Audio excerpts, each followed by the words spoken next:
గూడూరు పట్టణంలోని sub divisional police కార్యాలయంలో స్వాతంత్ర దినోత్సవం సందర్భంగా డీఎస్పీ గీతాకుమారి జాతీయ జెండాను ఆవిష్కరించారు. చిన్నారులకు స్వీట్లు పంచిపెట్టారు. ఈ సందర్భంగా డీఎస్పీ గీత మాట్లాడుతూ ఎందరో ప్రాణత్యాగ ఫలితంగా నేడు మనమందరం స్వాతంత్రం అనుభవిస్తున్నామని, వారందరినీ ప్రతి ఒక్కరు స్మరించుకోవాలని వివరించారు. ఈ కార్యక్రమంలో పోలీసు సిబ్బంది, విద్యార్థులు పాల్గొన్నారు.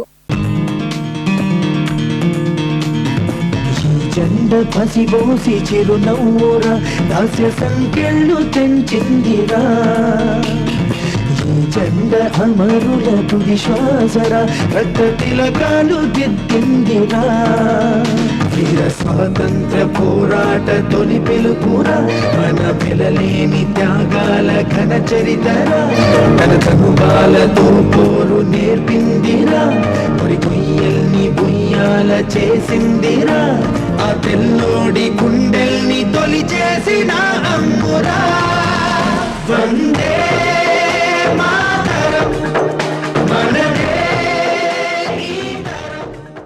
ఇదేంటంటే మన యొక్క ఫ్రీడమ్ ఫైటర్స్ యొక్క గ్రేట్నెస్ కూడా మనం రిమైండ్ చేసుకునే రోజు కూడా ఉంది.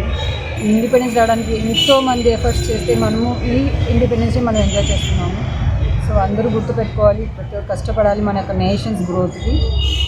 అండ్ ఇలాంటి సెలబ్రేషన్స్ బాగా చేసుకోవాలని అందరికీ తెలియజేస్తాను.